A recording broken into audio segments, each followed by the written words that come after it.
Hi friends, welcome to the session by Knox, a knowledge exchange channel. For today's session, the topic selected is logistics versus supply chain management, understanding through a real life example. The case company is Coca-Cola. So I'm the presenter Gurunathan. So in this session, I will take you through what is logistics, what is supply chain management, the difference between two terminologies, and how they are interrelated. So we need to understand first logistics, supply chain separately, then we'll try to understand the differences between these two. Let's start with supply chain management first.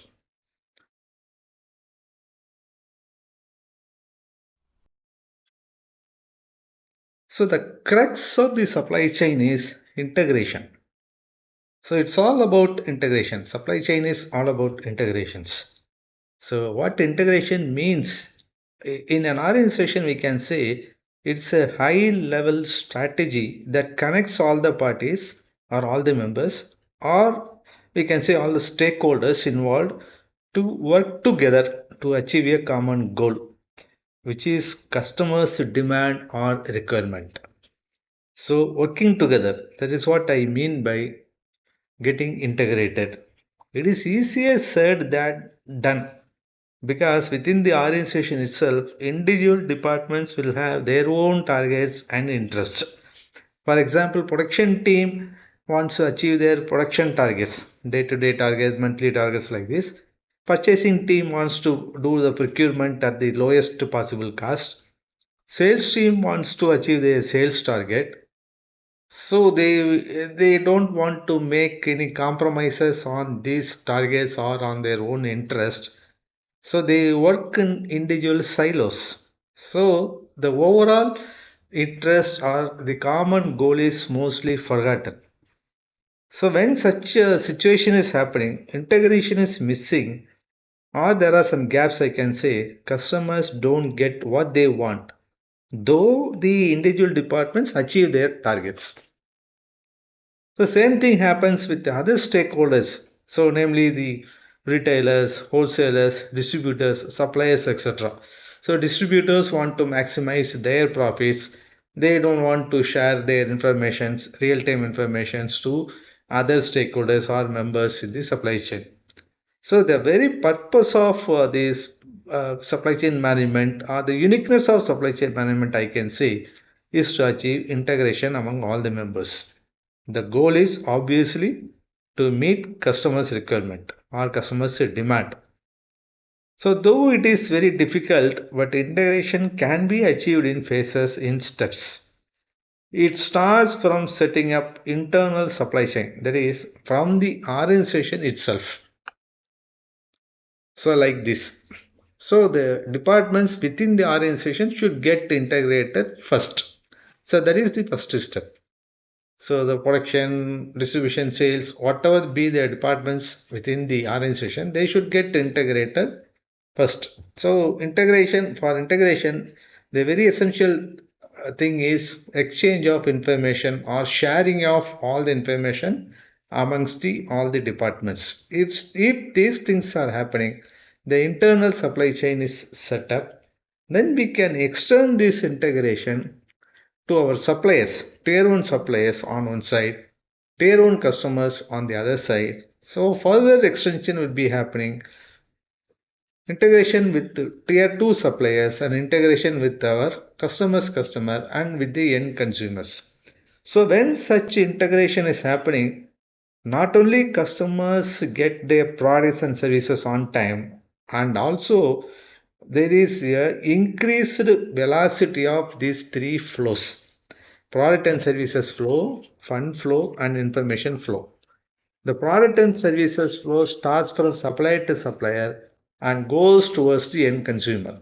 So that the velocity of that particular flow will be increasing. It means that very fastly the raw material will be bought, very fastly it will be transported, very fastly it will be converted into finished product will reach the consumers.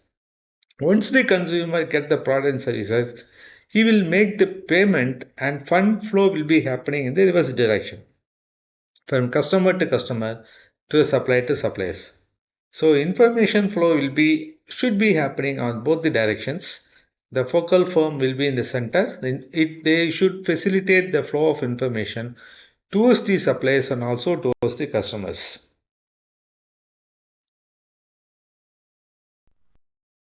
So once it is understood, then we can move on to the definition part of the supply chain management and logistics.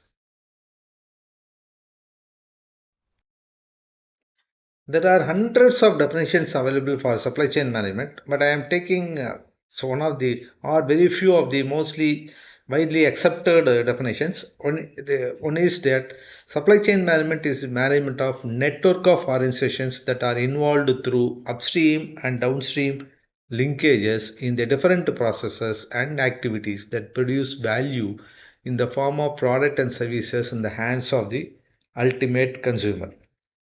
So in this particular case, what is upstream and the downstream, I have marked in the block diagram that comes next. So it means that again it is focusing on the integrations.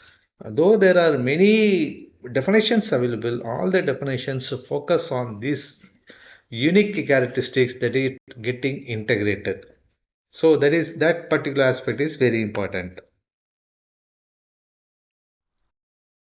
So a typical supply chain diagram might be looking like this. It looks like a complex network. So focal firm is in the center, suppliers are on one side, customers are on the other side, and the upstream and downstream is also given here. So upstream to downstream, that is from customer suppliers to supplier to end consumer product and services flow is happening. So upstream and downstream can be marked like this.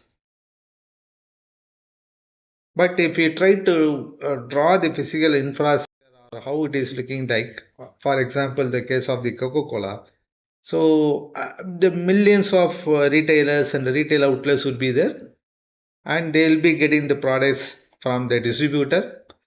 The distributors they will be getting the product from the warehouse, and which is monitored by the distribution management team. Warehouses would be getting their bottles from the bottling plant. Parent company ensures the smooth operation of the bottling plants. They ensure the availability of all the material, raw material and the machineries and also packaging medium, and they ensure that warehouses and distributors are getting their products on time. So the suppliers they supply all the essential raw materials needed. So like sucrose, sugar, water, and a recipe that is syrup needed for bottling plants. Next topic is or the next area of our interest is the logistics. So again in the logistics many definitions are available, but I'm taking this definition given by CSCMP US. Logistics is that part of the supply chain management that plans, implements, and controls efficient and effective forward and reverse flow and storage of goods, services, and related information between the point of origin and the point of consumption in order to meet customers' requirements. Many people think that logistics is moving the material from one point to next point. That is, they mean it is all about transportation, movement. It is not so. Logistics has more wider role to play. So it is the actual implementation part of the supply chain management. Supply chain management does the planning, more of planning activity. Logistics does the execution of all that plans. Another definition comes from an army person. So he is William Gus Pagonis, the US Army Lieutenant General, so who headed the Gulf War. He says the careful integration of transportation, supply, warehousing, maintenance, procurement, contracting, and automation into a coherent functional area in a way that prevents sub-optimization in any of these activities and in a way that permits and enhances the accomplishment of a given goal, objective, or mission. So he is using the word preventing sub optimization. He says Anything less than optimization cannot be accepted because in a war it is win or lose situation. So he says that sub-optimization cannot be accepted and accomplishment of the goal is very, very important. So this particular definition is the most widely accepted definition in recent years because it comes from an army person and the logistics terminology it is also originating from military operations. Mr. William Gaspagonis also authored a book titled Moving Mountains. It is all about the Gulf War. He is expressing or he is sharing his experiences of the Gulf War. It is largest military operations in the recent history and absolutely gigantic accomplishment where he is sharing the quantum of logistics. How much of ammunition was moved, how much of armored vehicles were moved, trucks were moved, soldiers, their meals and consumables, fuel, how much of fuels were moved. So he is giving the details in this particular book and he is also emphasizing the importance of logistics function in a war. And the concluding part he is also saying that the logistics subject is to be considered as an important career for youngsters also. So that if we to list some of the major differences between logistics and supply chain management, logistics satisfies the market, supply chain creates the market. See, for example, just if we say that in a hot summer day, if I go to the air conditioner retail outlet, multi-brand air conditioner retail outlet, and ask for one particular brand of air conditioner 1.5 ton. So I'm going through, I'm taking a demonstration of the particular air conditioner, understand all the features, and I am asking him, okay, if I make the payment today, when I will be getting the air conditioner? So the company representative says that, so sir, it is very, our products are in high in demand nowadays. It is because of the peak summer. So you book your air conditioner now, making the by making the payment and maybe in 10 days time that you will get the air conditioner delivered to your doorsteps. I am just wondering that why should I wait for 10 days in that summer time that even after making the payment, I said that, okay, let me see. I go to another, nearby stall where the other brand of air conditioners are also exhibited. I find a lot of air conditioners with the similar features, maybe a few hundred rupees plus or minus is there. So I select another air conditioner, another brand air conditioner. So I am asking him that when I will be getting air conditioner. He says that, sir, we have enough stock, no issues. You make the payment now. Before 5 o'clock in the evening, you will get this air conditioner delivered at your doorstep. So tomorrow morning it will be installed. It will be up and running from tomorrow morning at your home. So obviously, I would have bought the second air conditioner because I am getting it immediately. So it's such a kind of making sure the availability of the air conditioner by proper demand planning, forecasting, and also proper design of warehouses, making sufficient stock available in every retail outlet. It is happening because of the efficient planning which is done by supply chain function. Once I make the payment, so this information is passed on to logistics team. Logistics team go to the warehouse, pick the correct air conditioner, correct color, correct the specification air conditioner, and they handle it very safely and deliver to my doorsteps in the next day. So that is the function of our logistics. So logistics satisfies the market, supply chain creates the market. Whereas the first air conditioning company loses the sales of one air conditioner because their supply chain has failed. So they are losing the market. The second company by ensuring the availability of product on time, they create the new market, which means that they are able to take one sale from their competing company. Another difference is that logistics creates the connectivity. It creates a physical bond between the different entities. Suppliers are in one location, manufacturing plant is another location, warehouses are in another location, depots, distribution centers are different locations.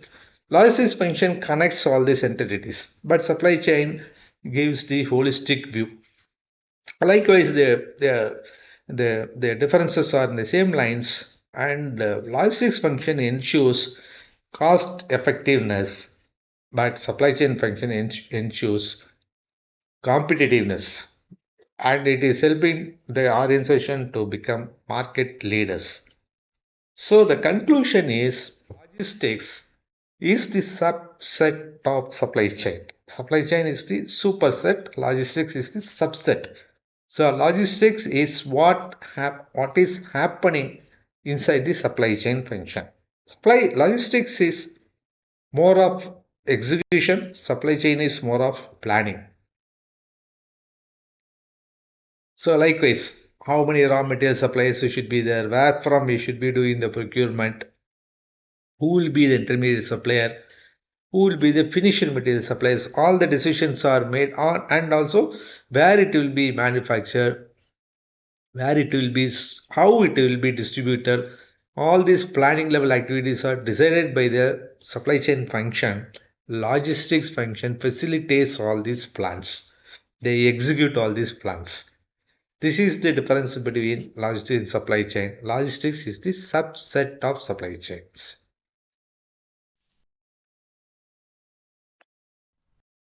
The final thought is the supply chain is the business. So many very big corporates have indicated that logistics and supply chain management is the very important function for them. Supply chain is the game changer for their business. And even the CEO of Unilever, you can say our focus is on market and products.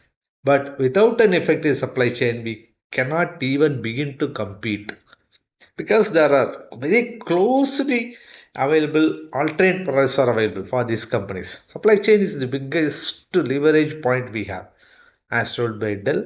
Zara also they say that supply chain is the business model for them. Ultimately, supply chains compete, not individual organizations, which means that the today's competition is between the supply chains of the companies. For example, supply chain of Coca-Cola is competing with the supply chain of Pepsi. Supply chain of Industrial Unilever is competing with the supply chain of Procter and Gamble. So supply chains compete, not individual organizations, as told by Professor Martin Christopher. I hope you are able to appreciate the significance of supply chain in today's competitive business. Shall we move on to the case now?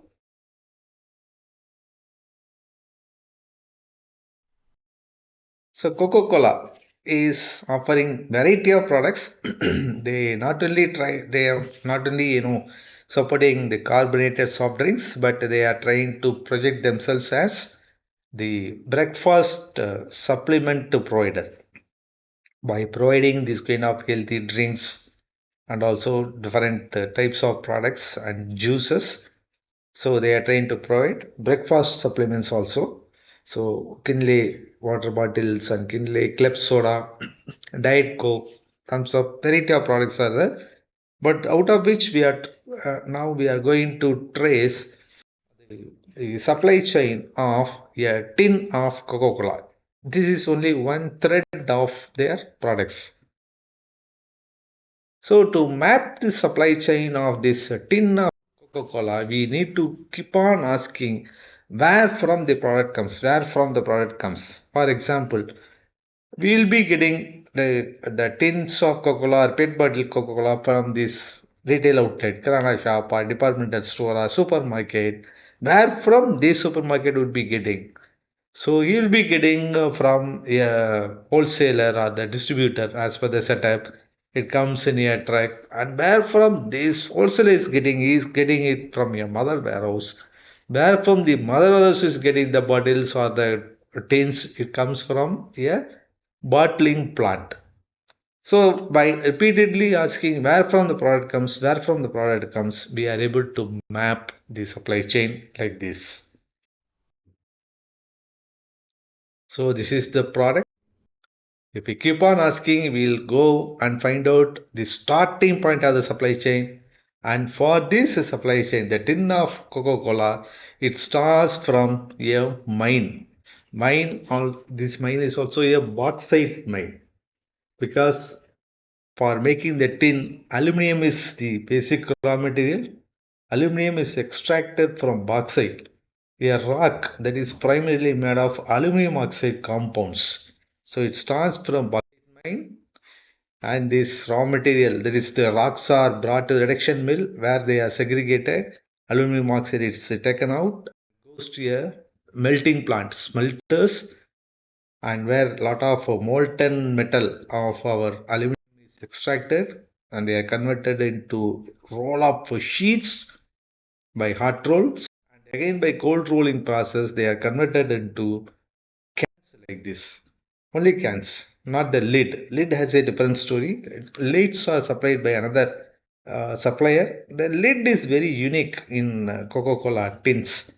I think Coca-Cola company only first introduced this Coca-Cola tins. The lid is a special design in the sense this tin should withstand the pressure of this carbonated soft drink.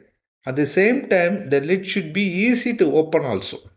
So it should not be very weak. At the same time, it should not be very strong also. If it is very strong, we are not able to open it.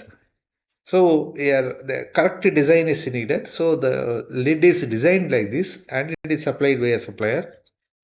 But after converting the sheets of aluminum to cans, they are stored in the barrels and they are waiting for getting filled up, and it is again drawn by the bottler plant where it is filled with carbonated soft drink. The carbonated soft drink is essentially a mix of lot of sugar, sucrose, sweet, and lot of water and the syrup, diluted syrup. The syrup is again, supplied by the parent company that comes from the US, and and it comes in a very highly concentrated form, and in India, it is imported through our Mumbai Navsheva port, goes to Pune for first level of dilution, where lot of water is added, diluted, and this diluted syrup is supplied to close to some 60 bottling plants in India. These bottling plants further add tons of water and also add a lot of the sugar, and then at the last they add carbon dioxide, so it becomes the sweet carbonated soft drink. So this is the process which is happening in a bottling plant. Then the bottler, after completing and after it is sealed, it is stored in a bottler.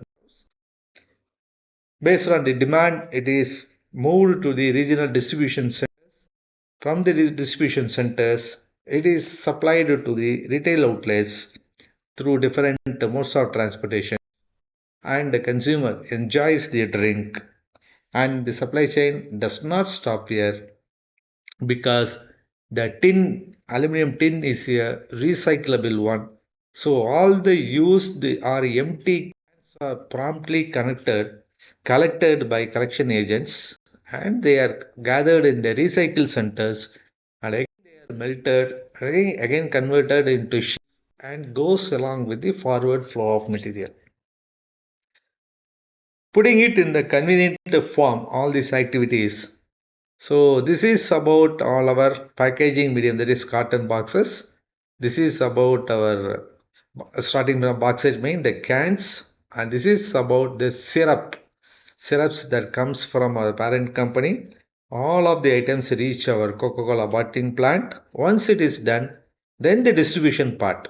So it goes to Coca-Cola warehouse, RDCs called the depots, and the retail outlets, key accounts and general merchandise, and millions of consumers. So much of activities are happening in ensuring the tin of container before reaching the hands of the end consumer. So the demand planning and the forecast, the product mix, how much of each flavor to be maintained, each SKU, stock keeping unit is to be maintained, on shelf availability, whether it should be 100% or 98%, what should be the cost.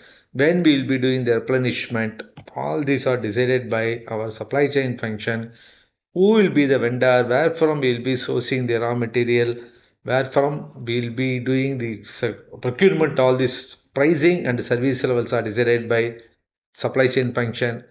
For once it is decided, moving the items from our vendors to the required bottling plants, the transportations decisions, whether every day we should be moving or once in a week, that is 7 days or 6 days of inventory we should maintain, where should be keeping, what is inventory levels. These decisions are made by logistics function. And also again in the distribution part, mode selection, frequency, location, inventory levels. It's all decided by logistics function. Out of the various activities, whatever the activities I have shown in green color, it is executed by our logistics function. All the black colored ones are planning level items done by our supply chain functions. Space, route planning, cost, material handling equipments, pallets, they are decided by logistics functions. Promotions, availability, point of sales data, seasonality variations are monitored by supply chain function. The same way the collections, if it is a bottle, the empty bottles collection, backhaul, again segregation, stock keeping units, matching are all the job of our logistics function. I hope that now you are able to appreciate very much the differences between logistics and supply chain function, and again very specific to the Coca-Cola company's operations, that you will be able to understand. So this is how the locations of our bottlers and also the other distribution points are happening in India. So in India, it is bottled by Hindustan Coca-Cola Beverage Plant Limited. So he is the bottling person for our India. The India distribution is looking like this, almost like 60 bottling plants spread across India is there. They are operating more than 120 product warehouses. For very specifically for Chennai, we are getting all our drinks from three warehouses.